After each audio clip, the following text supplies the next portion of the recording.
Sally, again, I want to thank you for your time today. So many people in our histamine intolerance support group have oxalate problems, whether they know it or not. And it's a topic that is kind of contentious because, you know, these are healthy foods, so we think, and people have a hard time wrapping their head around, like, do I really have an oxalate problem? And I was one of them. I can look back in my history of being in histamine intolerant support groups and going, no, I don't have an oxalate problem. And people were telling me, yes, you do. And I ignored it because I was like, I am not giving up my sweet potatoes. I love them. And then finally, the ish hit the fan, and now I know better. And my health has just continued to improve. I am fixing my histamine intolerance due to a low oxalate diet. I can tolerate way more histamine than I ever could before lowering oxalate. So I've lived to tell this story, and thanks to a lot of your information, I've been able to recover my health. So I want to thank you and all the people who suggested to me a long time ago.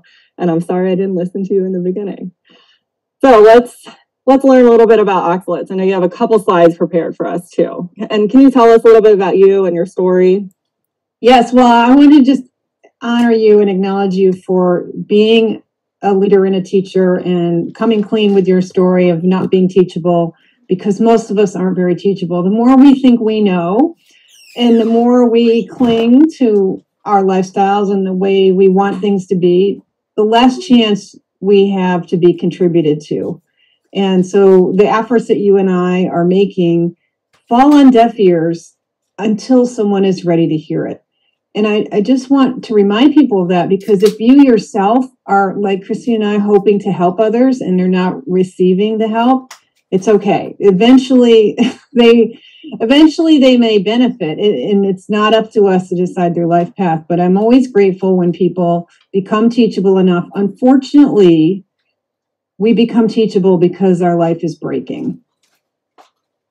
And that's what we don't want to have happen. And hopefully you'll learn today that you don't want to wait and break your body in a long-term chronic illness, which oxalates creates. You want to avoid doing this to yourself and your family. So, yeah. So thank you for letting me acknowledge you and work with you and reach out to people who are looking for answers. I think people who are participating in groups, hopefully, are true seekers and will eventually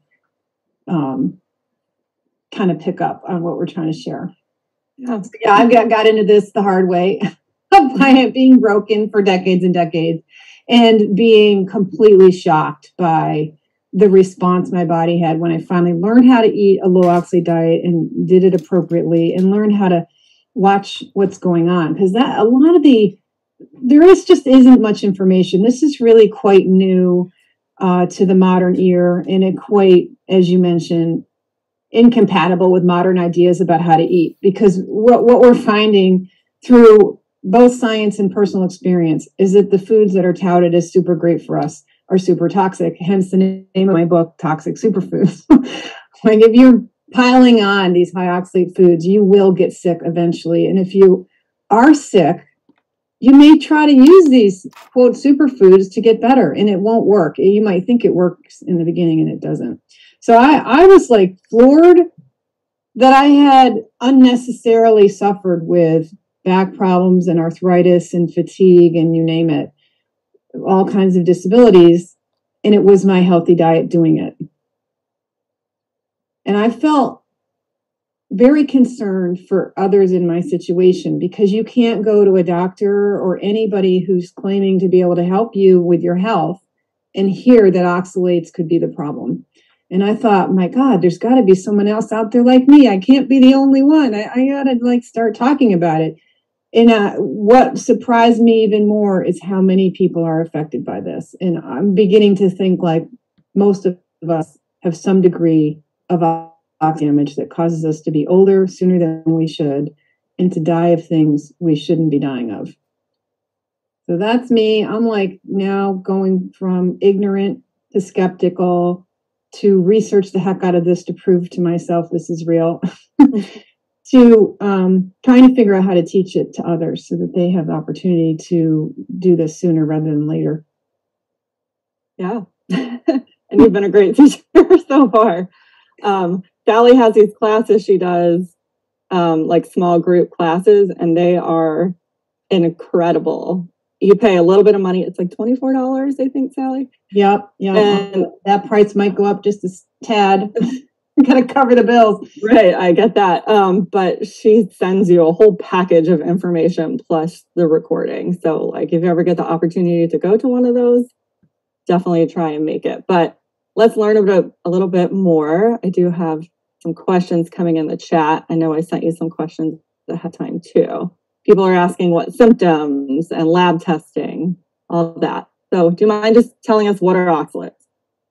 Yeah, so let me share my screen. Well, we can get to that in a minute. Oxalate is this set of chemicals. It's the parent compound is called oxalic acid, and it's a tiny little molecule. And it, being an acid, it does all kinds of funky things. But primarily, what it does is upsets the electromagnetic disturbance of cells and grabs minerals.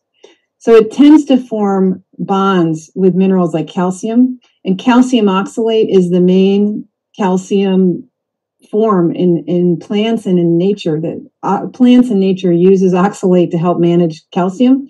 And in the human body, the most common source of, the most common, obviously well-known problem of oxalates in the human body is calcium kidney stones. They call them calcium kidney stones.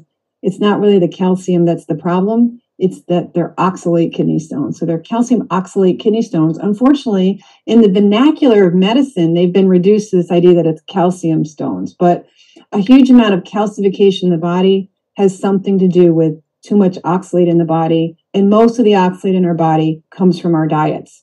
That there's a big myth out there that oxalate is made in your metabolism, so therefore it's safe and fabulous for you and you don't have to worry about it. Well, that's the biggest load of malarkey I ever did hear. And the research says very clearly that probably only 10% of the oxalate that ends up in your kidneys and turns into stones and interstitial cystitis and all kinds of other problems is coming from the body's metabolism. Another 40% is coming from vitamin C in foods and supplements, but primarily in your foods. And now, the way if you supplement, you will increase oxalate in the body tremendously. Just taking vitamin C alone can get you into oxalate toxicity. Just taking a gram up to anything over a gram a day, chronically doing that, will eventually cause oxalate poisoning in most people.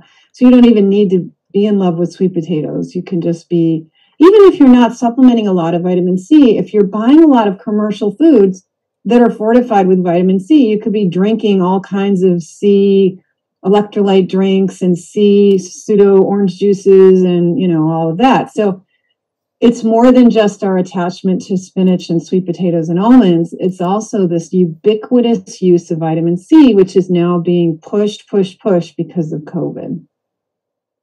Yeah, and also something that people use for histamine intolerance, because it's kind of antihistamine mast cell stabilizing, is vitamin C. So a lot of people in our group are high dosing vitamin C, and so that could be contributing to this oxalate problem.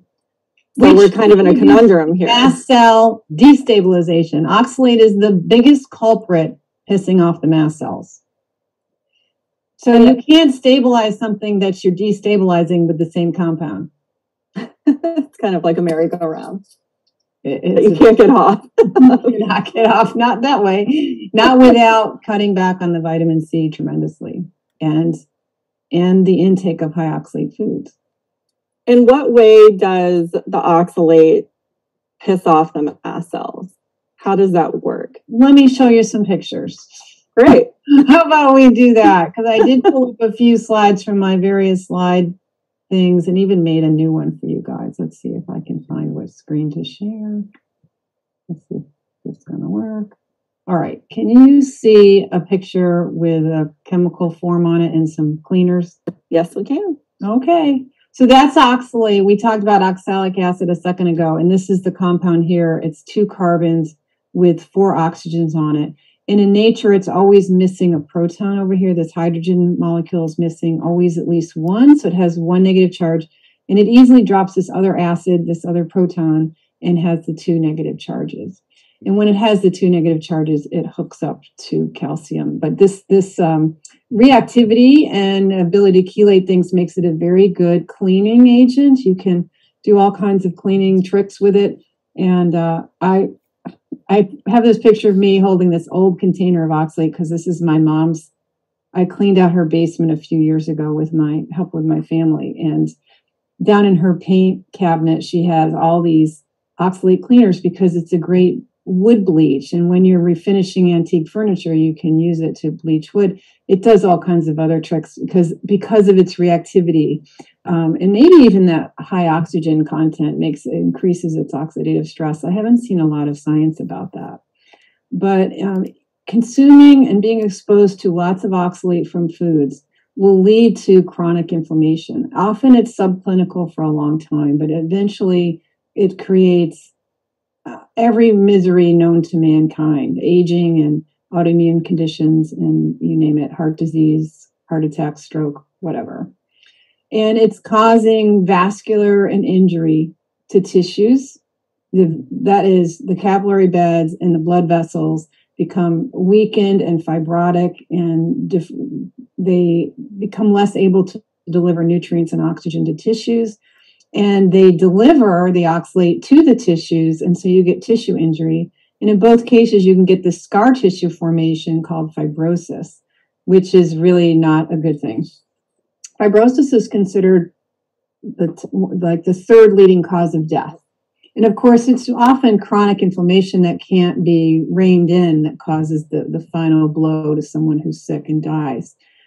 So you are risking severe cardiovascular dysfunction with the blood vessels and the heart function itself. The pacemaker and the heart muscle and the valves in the heart are all at risk of damage from oxalate coming into your heart after meals multiple times a day for years. And then oxalate tends to stick to tissues, particularly in tissues that are inflamed, infected, or injured. So anywhere that you use a lot or just where cells are naturally getting old and dying off, these are places where oxalate starts sticking and you start getting collections in the body. And having little crystals build up in the body is like having asbestosis. Okay, asbestosis is a disease of the lungs where you're breathing in fibers, and that creates chronic inflammation in the lungs and you get lung failure. But with oxalates, you're absorbing that acid, it goes into your bloodstream after meals, and then somewhere in the body, it starts forming crystals because it's stealing calcium, magnesium, and iron and other minerals and forming these little deposits on these inflamed, dead, or infected cell areas. And so now you've got it anywhere. It can be your brain, it can be your bones and bone marrow, your tendons, and your glands, especially the thyroid gland. And if you have thyroid dysfunction, that's just going to increase your risk for autoimmune diseases and problems with the immune system generally that can lead to, and the function of all cells in the body actually require you to have appropriate levels of hormones, especially thyroid. So there's all kinds of systemic and tissue-specific ways that oxalate are causing cell damage that leads to chronic inflammation. So it's all over the literature how oxalates are pro-inflammatory. And what I'd like you to think about is the immune system itself, because this mast cell is one of the immune cells. And this is what we call the innate immune cells. Everyone's born with these cells, including the mast cells. And you see that mast cells will degranulate and they'll release lots of things like histamine. These are inflammatory mediators, they're called. So these pro-inflammatory molecules like histamine are released by many immune cells. So look at all 6 of these kinds of immune cells. Every single one of them releases inflammatory immune cells. And what causes them to do that is cell damage. So this is the center of this diagram here, where you see a cell that's not a happy cell and it's releasing molecules. So that's a damaged molecule. Molecules start getting produced and released by cells, even just potassium leaking from a muscle cell or a bone cell will be detected by these cells. So these cells are hanging around in tissues and traveling in your bloodstream and moving around the body. Some of them are, have a specific role right there in your, say, your bladder lining or something. And they're there as sentries looking for problems. Like, oh no, somebody's damaged our cells. We need to do something about that. So they are reactive to and they know when to react because they see the cellular damage. And one of the key ways they detect the damage is that the cells are leaking stuff. Oxalate is a great molecule for messing up your cells and causing them to be in distress, causing them to die early, causing them to be in oxidative stress or having mitochondria that don't work well and having energy shortages. So the oxalate is a big one for turning on inflammation. And it also is damaging these other non-immune cells that also release inflammation, and molecules of pro-inflammation. These molecules are communications that ride around in tissues and through the bloodstream and tells the body, oh, we need more action over here. Let's do this. Let's do that. Like, okay, we got a project over here, Fred. Let's go. Okay, so these cells that are lining the digestive tract and every single organ that you have and lining the blood vessels, those are the endothelial cells, and epithelial cells are lining everything else. And then these fibroblasts, important part of the whole keeping your connective tissue happy. But when you've got a lot of problems with these cells, the fibroblasts tend to take over, and that's where you get too much fibrosis. So this adaptive immune system, these are the T cells that learn from these guys. These guys get things started, and they start teaching these guys what to react to. And if these guys are too active all the time, they start teaching these guys to react to whatever. And if these cells are working busily on a crystal deposit from oxalate, they can teach these immune cells to start attacking that tissue or those crystals or whatever. And so you become the more years you have cell damage going on from whatever, but oxalate is our example of the day. The more this is going on, the more this goes wrong, and you start having autoimmune problems. Sally, yes. I have to interrupt you. Did we start recording? Oh, we never recorded? Oh, I'm so sorry. Wow. And let's see if we can just, okay, sorry. Donna said in progress. Donna, maybe you did some recording. Anyway, Donna said she was going to do some screen recording, so hopefully she got the beginning of that. We did not. Yeah, we got kind of a raggedy late start. So here we are. We are recording now. We've been talking about, Christine, you may want to recap your initial comments just because now we're doing the recording of our conversation, but how you yourself were affected by, slow to acknowledge that oxalate may be part of your mast cell and histamine issues. You want to say a little? So I will say a little bit. So I've been in a histamine support group for probably at least 4 years.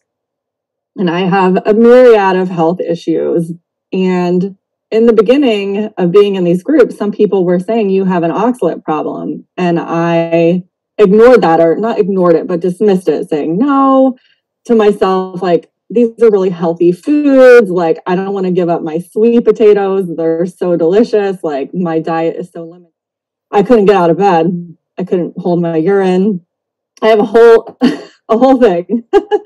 And people, in the beginning were telling me you have an oxalate problem, but I just ignored it. But I couldn't ignore these symptoms that I was experiencing in this short amount of time. And it was because of the oxalates. And so since then, my health has continually gotten better every single day. Someone saying they were in complete denial too until they got kidney stone. So it's just really something to pay attention to if you have histamine intolerance or have been following like a paleo diet for a while or keto diet or a plant-based diet. Gluten-free. Gluten-free. So I know it's a little bit different than what I said earlier, but you had me thinking more about my experience. But I have a whole story I could tell. Your experience matters so much. And I'm so grateful that you're telling your story and reaching out to others. And we all have to remember, we all come from a point of denial because the whole edifice of medicine and nutrition is in a sort of oxalate denial state, and we all share the same culture. So our own resistance is shared by everyone around us. And so there's lots of oxalate denying going on out there, rather than, I wonder if I should learn more about that. That would be a smarter response, especially since this is so freaking serious. Yeah.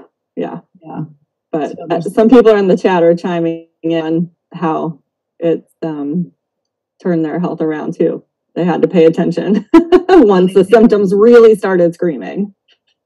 Yes, and this is tragic that we let it go this long, because now we've got a chronic disease that takes a long time to fully recover. It's really amazing how quickly, even when we're this sick with oxalate poisoning, how quickly things get better and how quickly we can start eating fish again and stuff like that. Like, whoa, this is not so much about the histamine that I'm eating. There's something else to it.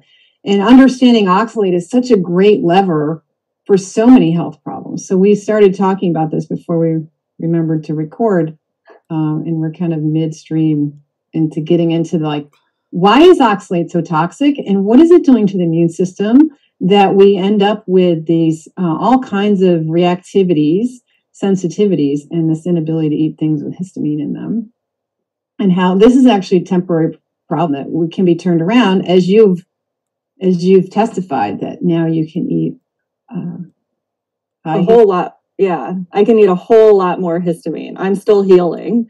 When I go through dumping phases, my histamine gets a little higher, but then it goes back down. We operate on the bucket theory.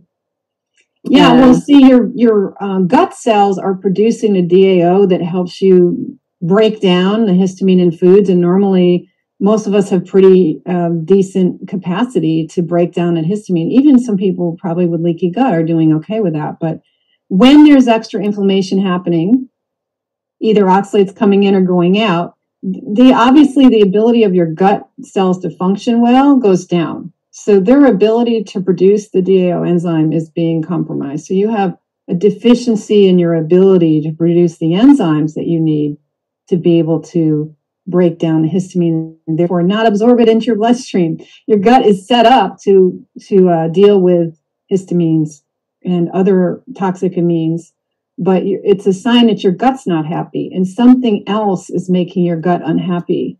It's not just that you're eating histamine and you have some particular inability. It's like we can regain our innate ability to handle some amount of histamine in the diet. Can you show us, I think you said you had some pictures of oxalates maybe ready. And can you speak to oxalate? Is it a sensitivity? A lot of people call it oxalate sensitivity.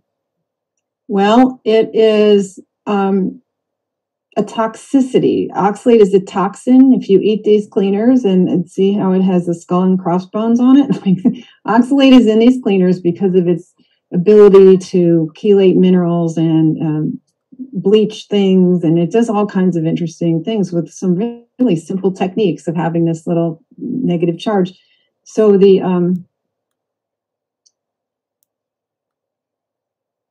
I'm kind of losing track of where we were going with this.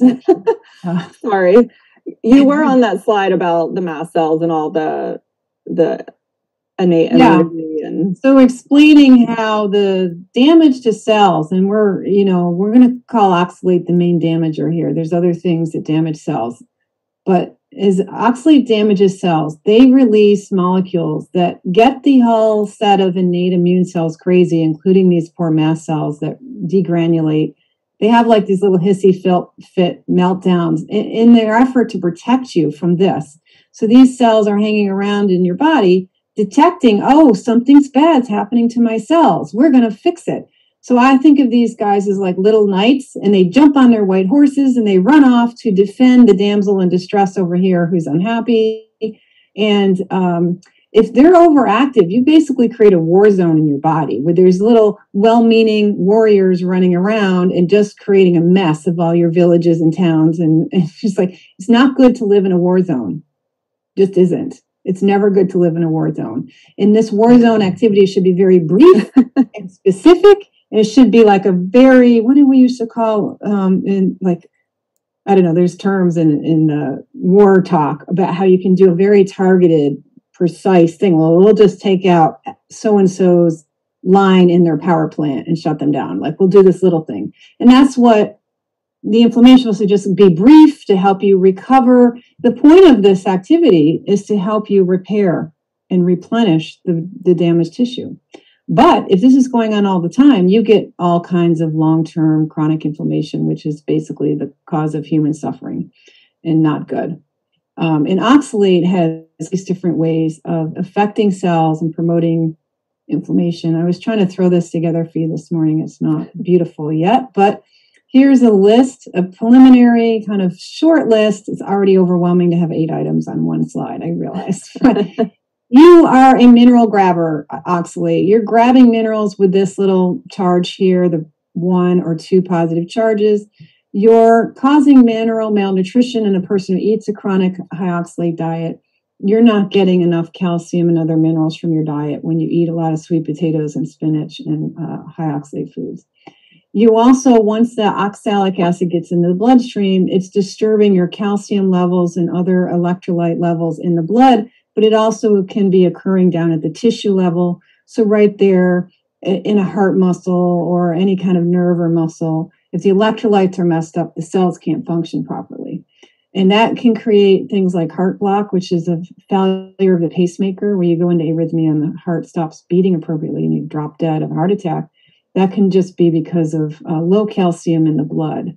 And often with oxalate poisoning, if someone dies from it, it's usually a heart attack that finishes them off because of this disturbance in the calcium levels in the blood that messes up the pacemaker. But you see, the electrolyte disturbance just creates unhappy nerves and muscles generally. So you can get a lot of brain inflammation and crazy symptoms when your nerves aren't working right. You can have paralyzed gut function, or you can have overactive spastic muscle function where you have diarrhea or hiccups or GERD or, all kinds of ways that sphincters and other muscles aren't working well because the electrolytes are messed up in the nerves and the muscles. Direct cell damage from oxalate messes up membranes and cell structures. It promotes a situation of oxidative stress where the cells have to use up their glutathione and they're not able to produce enough to dampen down all this inflammation that's being created by both the oxalate directly and the cell damage, especially the mitochondrial damage, is very pro-inflammatory in cells. It's going to disrupt the use of calcium inside cells for their own self-regulation. It's really messing up their whole inner communication and function of cells. And enzymes that work in the mitochondria and in the various organelles that do work get interfered with, and you have trouble with energy production in cells from the enzyme interference. And then with the mitochondrial dying, you'll have additional energy production problems that become chronic. And this can lead to things like fibromyalgia and so on, where you just don't have enough mitochondria and don't have good blood flow either. We talked before we started recording about some of the vascular damage that can occur.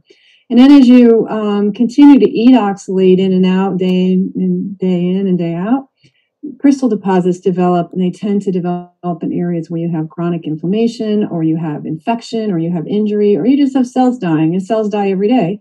But that sort of cellular debris that goes with cell death and cell illness, you might say, is undefensible material upon which oxalate just naturally sticks to those little remnants of vacuoles and proteins that come from the cell debris. So we end up filling up with deposits. The thyroid gland, for example, a very popular place to be collecting crystals. Not a good thing to be collecting crystals. But if you've got this pro-oxidant oxalate disturbing your cells, then anything can go wrong. Unfortunately, as we just saw, there's so many ways in which the cells are being damaged.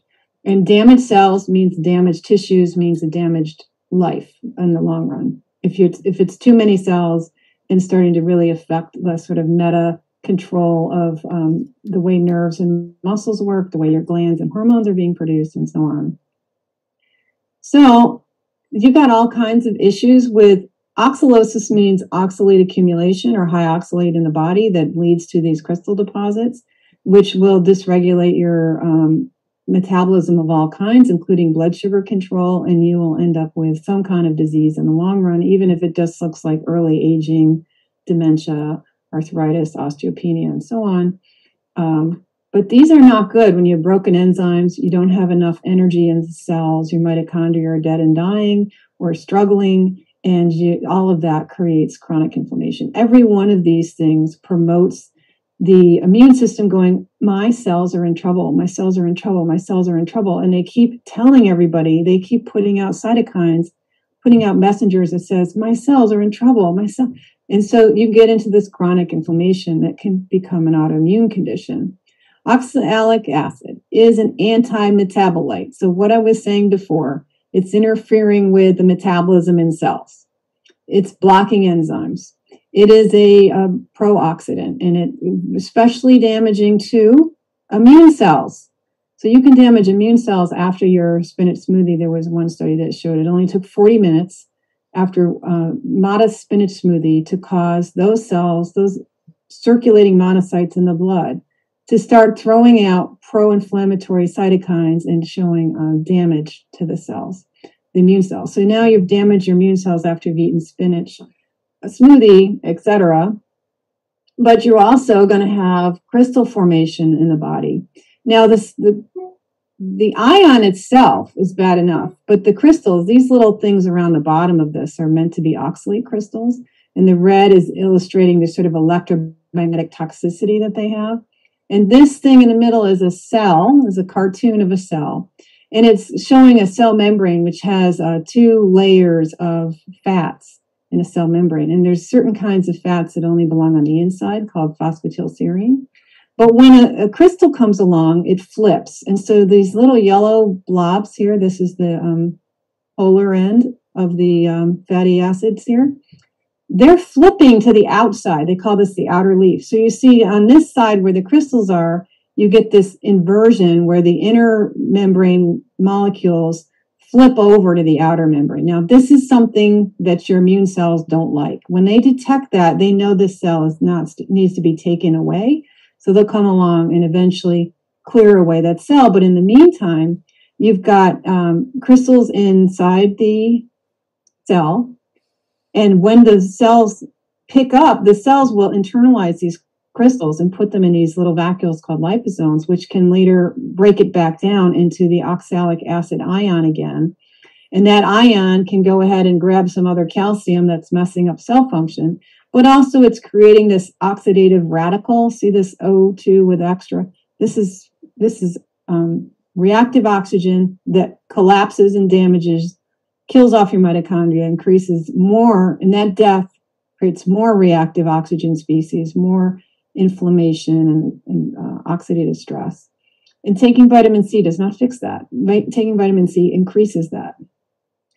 It's incredible that we think that's so good for us. I'm really concerned about that. So other things happen that all of this kind of stuff, this is osteopotin and so on. We don't have time to get into lactate dehydrogenase, but this goes up. You're going to get more internal oxidate production as well when this is up, because this stuff will help turn more stuff into oxalate. And this is osteopotin is trying to control the crystal formation in the body. It's trying to keep you from getting kidney stones. If your kidneys are stressed, a lot of tissues can put out this molecule. If it's chronically high, that will lead to fibromyalgia and cancer. There's other mechanisms for that cancer development too. I'm going to show you one in a minute. Intracellular calcium gets grabbed by the oxalate. So the endoplasmic reticulum stores calcium and then it pushes it out into the cell when it's trying to tell the cell, hey, let's do this, let's do that.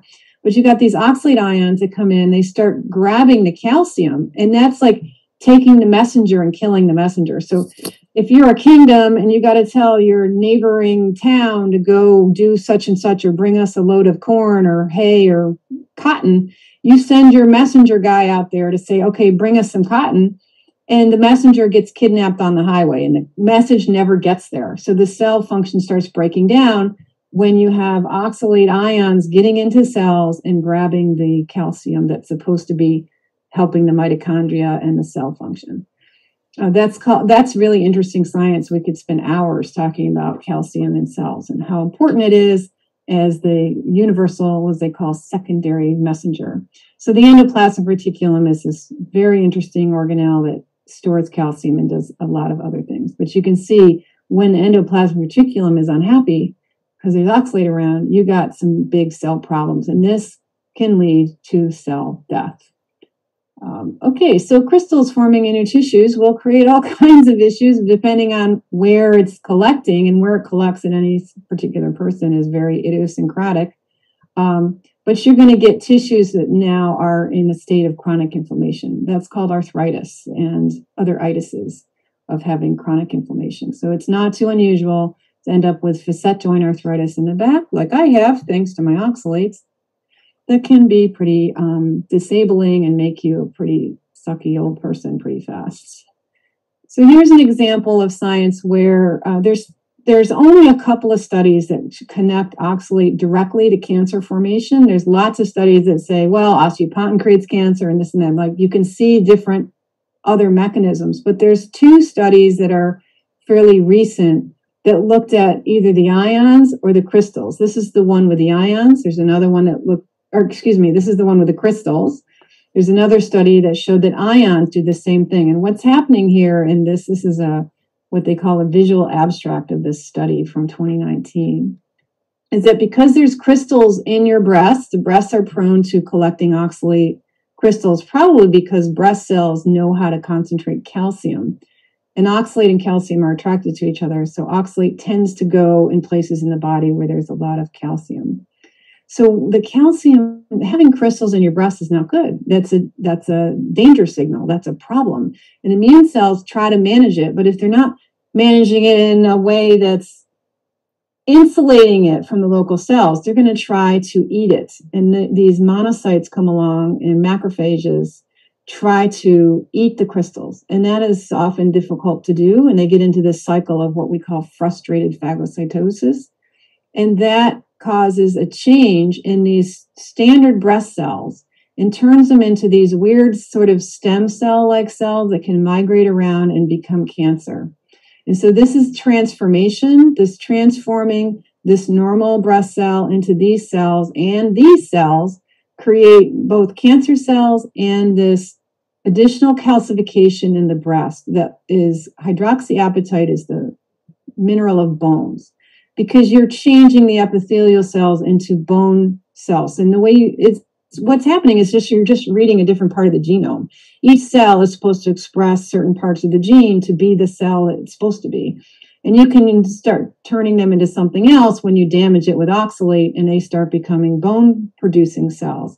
This same mechanism of transforming normal epithelial cells into bone-producing cells occurs in the vascular system as well. The arteries have muscles around them, and those muscles become bone cells, and you create hardened arteries.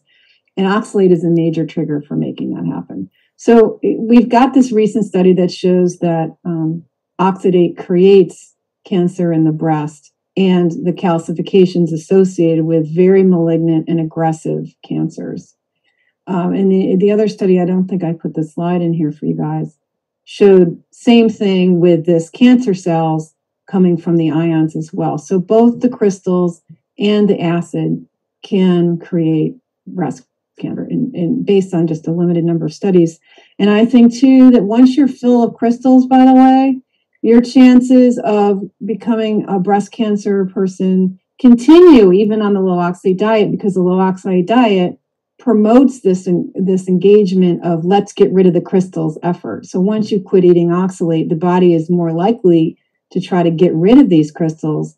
And so you're still at risk for developing breast cancer, especially if these endothelial cells have the wrong fats in them. If you have a history of eating bad foods like, crackers and cookies and commercial things full of trans fats and these rancid oils and soybean oil and so on, canola oil, those are the kind of things where there's nutritional deficiencies in here. I think those are the risk factors that make this process of trying to get rid of these crystals a risk for cancer. You do not want to let your body fill up with crystals of oxalate. That should just be a known thing. All kinds of other problems, so it's not really just cancer. I think cancer is a fairly minor part of oxalate poisoning, and a lot of us, the oxalate itself is deadly to the cancer cells. So I think oxalate sometimes creates the cancer cells, and then the cancer cells die because oxalate kills them too. So I don't think it's a huge risk for most of us, but I think it depends on nutritional status and the general state of inflammation and the health of your body that is mostly a product of the way we eat and live. So there's granuloma disorders of all kinds are definitely oxalate related. And here's our mast cell. Okay. So oxalate bothers the immune cells, especially the mast cells. So if you've got a lot of oxalate, either ionic acid or the crystals, the calcium oxalate crystals, you are more likely to have these guys overproduced and overreactive and probably throwing out too much histamine. So that, again, mast cells, their major job is to be that sensor of cell danger that we saw in that earlier cell. So you're creating danger to cell when you have a caustic acid and dangerous crystals, nano and micro-sized crystals around your cells. So injured tissues, inflammatory molecules, triggers include bacteria, foods, toxins, antibiotics, toxins, that would be oxalate, and pain medications. And you know, there are many other factors that affect like histamine and your ability to produce the histamine degrading enzymes. So you could be on certain medications, like I think some of the hypertension medications and other things that are influencing your inability to break down the histamine. But, you know, so, you know, the symptoms of histamine include the rashes, asthma, and headaches, and spasms, and all kinds of stuff.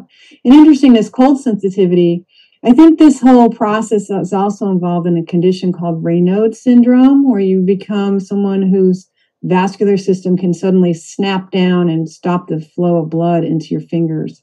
That. Okay. Yeah. So it's really common when we've oxalate poisoned ourselves.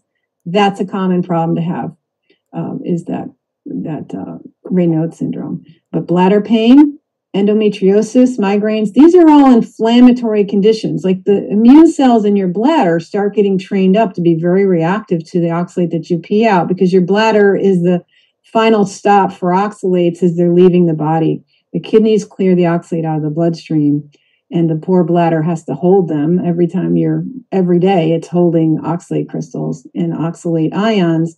And some people, just their immune cells are over it and they get this interstitial cystitis. It's very disabling and upsetting and ruins your sleep.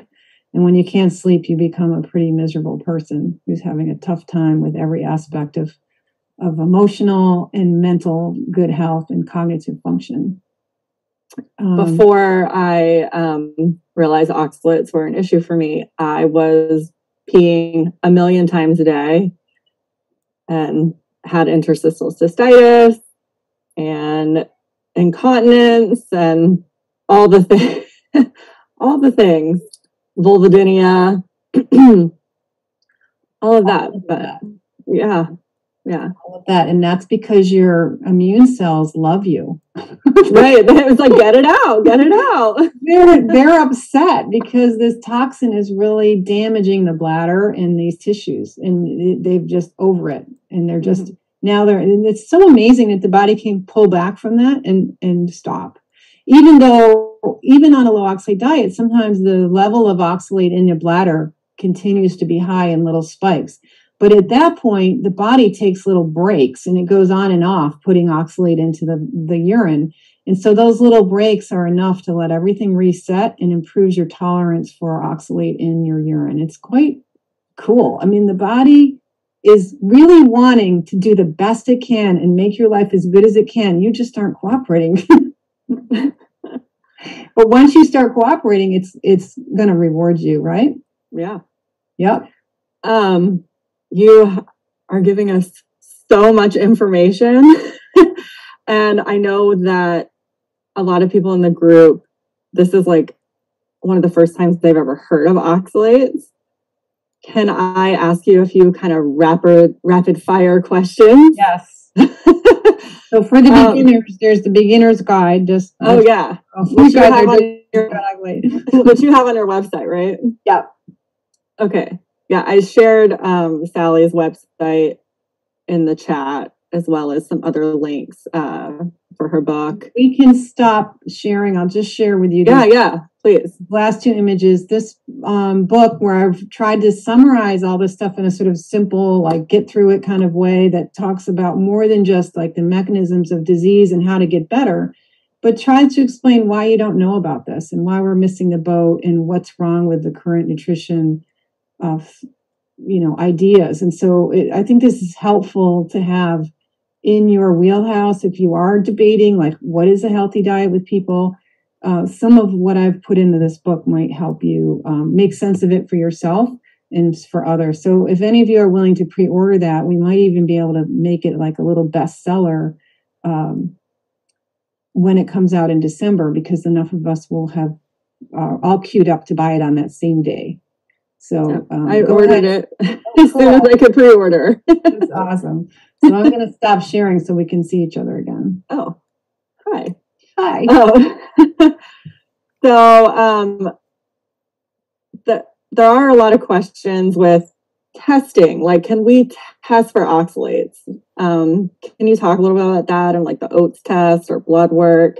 Is that a good way to test? Well, if you've got oxalate crystals in your thyroid gland, irritating your thyroid, or in your pancreas, making it a little unhappy or whatever, do you think a random urine test will really tell you that that's going on or not?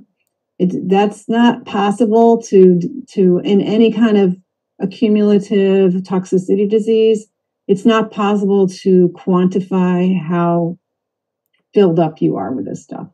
But the urine is definitely the major exit route for oxalates. So if you're lucky and you do a single catch test like the oats test, you'll often see it, but you won't every time. So if you get a high value in an oats test, that should be taken quite seriously, because that means your poor kidneys and bladder are working too hard and it's really toxic. But if you get a normal or a low oxalate level in a urine test like the oats test, that could mean, well, you just caught it at the wrong moment, because especially once you're on and off oxalates, the amount of coming out of your urine is going to be very up and down. But that we know that it would take 9 urine tests to guess the average amount of oxalate you pee out in a day. 9. No one's going to get it 9 times. That would be $1,000+ to do that. No one's going to do that. So one negative test does not tell you whether or not, it doesn't say, oh, I'm off, I'm scot-free, I don't have an oxalate problem. Or it won't tell you later, oh, I've quit my oxalate, now I'm all better because I got a normal test. Forget it. That is not how it works. So the only way to really test for oxalate is to become a cadaver and like test the whole body for how much oxalate is there. Or if you're not yet a cadaver, but you're really sick, they might be willing to take a chip of bone out of your hip. And if that sample happens to be where your oxalates are, that will show that you've got oxalates accumulating in the body. But the plasma test, even for people who are in renal failure, who are dying of oxalate poisoning or have obvious oxalate poisoning, sometimes the plasma oxalate levels are normal. So they're not a good, this is why you don't know. If you could easily test for it, we would all know this was a problem. We wouldn't be this ignorant about it if we had ways to test it. That's a major reason why we don't know about it. What about candida and oxalate? So, and mold exposure. So a lot of us with histamine intolerance, they say like root causes are candida or mold. And some people say mold and candida causes an oxalate problem. There's no evidence that candida produces oxalate at all. The aspergillus produces oxalate, and people will breathe in aspergillus, and you can get an aspergillus oxalate problem in the lungs, and you can definitely have oxalate coming from aspergillus mold. However, if you're really worried about chronic mold infection, you need an immune system that can beat the mold infection. And you don't have an immune system that will beat the mold infection or the sinus infections or the UTIs or you name it if you're eating oxalates a lot. Because you remember what we just saw about the oxidative stress caused in immune cells themselves. They're damaged after every smoothie and sweet potato and keto muffin full of almond flour, the dark chocolate, all these things. And right after you're eating them, within an hour, you've already damaged your immune cells. Your immune system is not able to manage these infections, and chronic infection is a sign and symptom of oxalate poisoning, not the other way around. It's not that oxalate poisoning is happening because you have a mold infection and the mold is producing it. Absolutely unlikely in most cases. I can tell you from my personal experience.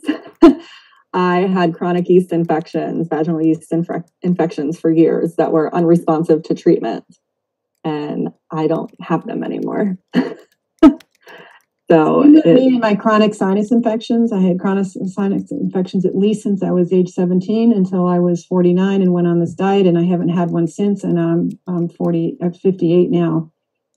Yeah, it's incredible. All the time. Sometimes it takes, if you're really, really sick and you're like your whole gut is just nothing but biofilms and disaster, it might take 2 or 3 years on the diet to see you really start cleaning these out. But we will see people flushing out all kinds of yuck from their bodies after they've been on the diet long enough. And a lot of that is the body finally clearing all these resident infections. In fact, the crystals form around these infections. So the crystals, when you're getting them out of your body, will start releasing Epstein-Barr and herpes viruses. You might get, like, I got one of my very only cold sores happened after I went on this diet because I was releasing the herpes virus.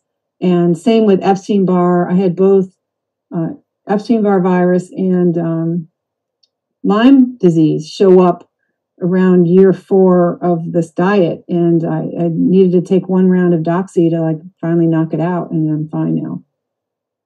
Is there a genetic component to being more susceptible to oxalate toxicity? Yeah, definitely there's metabolic variants of a million stripes that affect your metabolism and make it more and more stressful to be toxic, with eating a toxin like oxalate. And it's so complicated, and we're so new to understanding the meaning of the genome, and have very little good ways to see how well things are expressing. I think the point of the oats test was partially trying to gauge what's going on with your metabolism, regardless of how much of it is inherent genetics or just genetic expression that's occurring because of modern factors that will, inherited factors too. You can inherit these sort of expression of your genes, how genes are being used and turned on or turned off. There's lots of lifestyle factors that impact that. So it's really hard to say how much of it is your inherent genetics versus how much of it is our lifestyle or your parents' and grandparents' lifestyle that's changed how your genetics are being expressed. Just because you have an allele or you're hetero or homozygous for whatever, it doesn't mean that that's actually expressing. And I think some combination in the future of looking at the genome and tests like the oat test, maybe something that's even better than that test, which is prone to problems and inaccuracies of all kinds. We might know that, but honestly, if you're a living being, oxalate's going to be toxic. It's just a matter of some people can get away with a high oxalate diet longer than others and appear to be fine. I have a friend like that, but I still think he's at risk for sudden death for a heart attack or stroke. Even though he seems fine now, there's still this subclinical problem lurking that's affecting your well-being, whether it's showing up as symptoms or not. So yes, I would say there is a genetic part of this, but the bigger piece about whether you can handle oxalate is how leaky is your gut. You'll absorb a ton more, huge amount more if you have leaky gut. How is your kidneys doing? Are they now struggling? One reason you might have a low O test is because your kidneys are failing in their ability to remove oxalate. So when your kidneys start clogging up with oxalate, it starts sticking and becoming kidney stones and nephrocalcinosis and getting stuck in the kidney and doesn't show up in the bladder at all. And you could be really sick with oxalate and have a very low oxalate level just because you're no longer able to excrete it. So how much is getting into your blood and how quickly and how well it's getting out of your blood matter a lot. And that's just the state of your health. That's not really necessarily genetic, although genetics affect who gets kidney stones and who doesn't, right? So a lot of us, we can eat a lot of oxalate and not get kidney stones. I have great kidneys that don't get kidney stones. Where can we find a reliable list for figuring out the foods that are high oxalate or the oxalate content? We struggle with histamine lists. All the lists that we see are different, and same thing for oxalate lists. So can you speak to that? Yeah, I just actually on Sunday put out a post on my blog, on my website, which is sallyknorton.com. So the most recent post as of September is this big long post about the problems with the data. And the modern testing that's been published, that's available to the public, is through the Volver Foundation, but that's not convenient to use in any way. And the Trying Low Oxalate group try to take that data and some other data and create a spreadsheet, and that's more convenient to use if you know how to read it. But it has, many errors in it.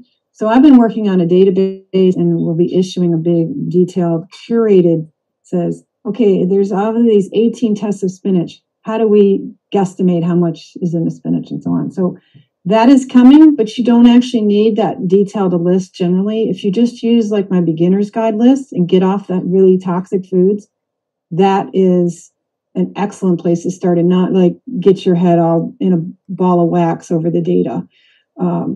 Just recognizing which ones are really toxic. And the other thing is, you don't want to, a carnivore diet has zero oxalate, right? A diet that doesn't have plants in it doesn't have oxalate in it. That's a very therapeutic shift from an oxalate point of view that can be too strong and too dramatic. So knowing too much about where the oxalates are could get you in trouble faster, because moving too fast into low oxalate diet promotes that activity that increases inflammation in the body eventually. Not everybody starts reacting right away, but there is a process of deaccumulation that has to happen, which involves inflammation, involves those 4 phagocytes, and there's immune activation. So you don't really want to get your whole body and immune system all excited about, oh, now you stopped eating the oxalate, did you little devil? Now I've got to clean up this mess. And if it's really eager to clean up the mess, it can make you sick all over again, and you can be sicker on the low oxalate diet. So I wouldn't sweat do not try to be perfect on low oxalate diet. Try to be deliberate and aware, and maybe keep track of what you're doing. And then, come join the community to start really refining that. And in a few months, we'll have a bigger data list that should be pretty trustworthy. But read my blog post and you'll hear more about, the data is going to naturally be a little tricky. Mm-hmm. Yeah, I have glanced at those lists and databases, and I'm like, nope, this is too much for my brain. I'm just going to focus on the big hitters, and I regularly clear my accumulation. So you don't have to be perfect for it to help you. Yeah. Can you talk about the relationship of oxalates and salicylates? Because we find that if people have an oxalate problem, they tend to not be able to tolerate salicylate. Well, like histamine and oxalate, salicylate is a poison. And like them, we have different levels of capacity for dealing with them in any given day. Or, the more you're toxic with one toxin, the more you're just broken to deal with toxins generally. So once you start cleaning up the oxalate toxicity, these other things get easier to deal with. And salicylates, in a way, are sort of easy to avoid, but it's one more set of incomplete, unreliable lists. But for people I'm working with, I can give you a low salicylate, low histamine, low oxalate set of foods, but you're going to be working with more animal foods in the diet to do that. So the plant-centric fantasy isn't going to work if you're toxic. Mm-hmm. And of course, eating those high salicylate, high histamine, high oxalate is really the biggest problem. So I don't know if that helps or not, but I would say there just isn't any solid research layering all these problems and the relationships between them. Yeah. I know we've gone over on time already. I don't know if there's any last things you want to say. Give us some hope, maybe, because a lot of people in our group are very desperate for answers, and we look to anybody. Your body loves you. It wants you to be whole and healthy more than anybody, and it's going to help you be well if you will help it. And it's really not that hard. This changing from spinach to lettuce is not hard. It just isn't. In our head, we can't live without sweet potatoes. I was addicted to my sweet potatoes maybe because we have a carb addiction, and we're cheating ourselves and not eating enough protein and butter. And, we've been taught to fear meat and protein. And so there's lots of things that are getting in your way, but they don't have to get in the way. And there's plenty of support and encouragement for this. So I don't think there's anything easier than avoiding toxins and feeling better. And you get rewarded usually soon enough where you see how valuable it really is. Yeah, I can give personal experience on that of seeing the quick reward. Can you just give us a quick answer on what are the highest oxalate foods? Yeah, so in the leafy green department, there's only 3. It's really easy: spinach, chard, and beet greens. Chard and beet greens are the exact same vegetable, so it's almost 2. That's it. All the other green leafies are fine. Even most of the kales are fine if you're eating them in moderation. They're not easy to digest, the kale, so I still think you should be cautious about kale, but not because of oxalate necessarily. And then the beans, most of black and white beans and classic beans are not good. They're high oxalate, but the peas, the black-eyed peas and green peas and chickpeas are much lower, so you can switch to them. The nuts, most of the nuts are terrible, especially almonds, cashews, and peanuts. Definitely get rid of those from your diet. There's seeds. Chia is probably the worst, and things like poppy seed, which, so skip the poppy seed bagel. Sesame is not so great, and hemp is not so great. In spice department, turmeric is the king of the bad guys. Just whole root turmeric is not your friend. You can use curcumin extract that's much lower, may even be 0. So you can use it as a flavoring or however you like, but just don't use the whole root turmeric. In the fruit department, you've got kiwi, pomegranate, star fruit, and blackberries are probably the worst ones. And then what else? Oh yeah, the grains. Then the gluten-free grains like quinoa, buckwheat, and teff are a disaster. So, and plantains and arrowroot and some of these sort of things that you're having instead of gluten stuff is bad. And then there's sweet potatoes and white potatoes. The baking potatoes that we use to make French fries and potato chips are terrible. So something like your black pepper is not too good. Black pepper potato chips, 0 nutrition, 100% toxic in every way. So it's not a huge list, though, and there's a lot of other foods to eat. Mm-hmm. What about cassava? Cassava, yeah.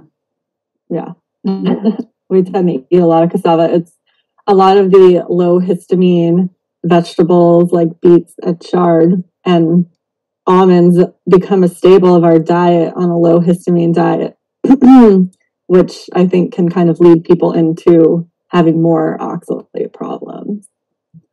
For sure. Oh, no question about it. It might seem like it's helping a little bit, but it's probably not. No, it's just ultimately going to make you sicker and sicker and more likely to have longer term problems. So, yeah. In so many cases, we're stuck with this, the solution is the problem. So can you just tell everybody where they can find you? I know I dropped some things into the chat, but if they want to work with you, have more questions, where can they find out more information? Please come to my website. That's the best place to reach out to me. And that's sallyknorton.com.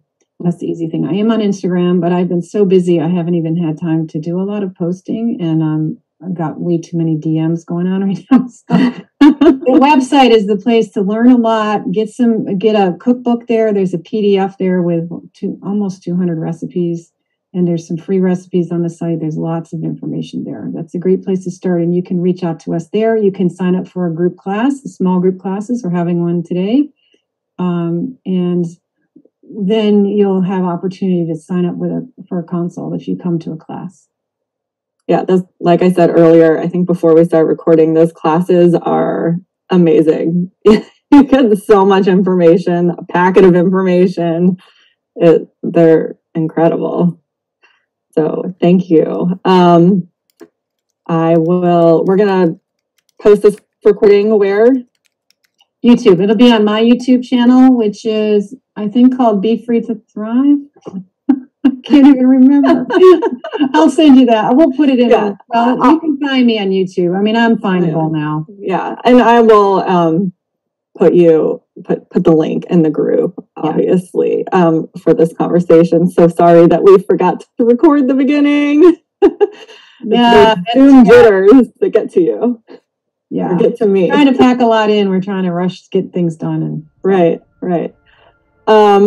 Yeah, well, I hope this opens up more discussion in our histamine intolerance support group. I think that you've helped a lot of people here and clarified a lot for some of us. There's a lot of moderators on here, so I think they are getting a lot out of it too. So we really appreciate your time and expertise.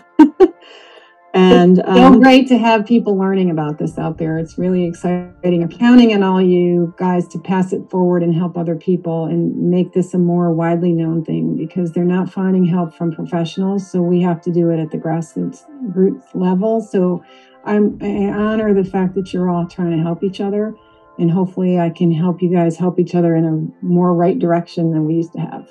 Yeah, absolutely. Well, thanks again. And thank you everybody who was able to attend live.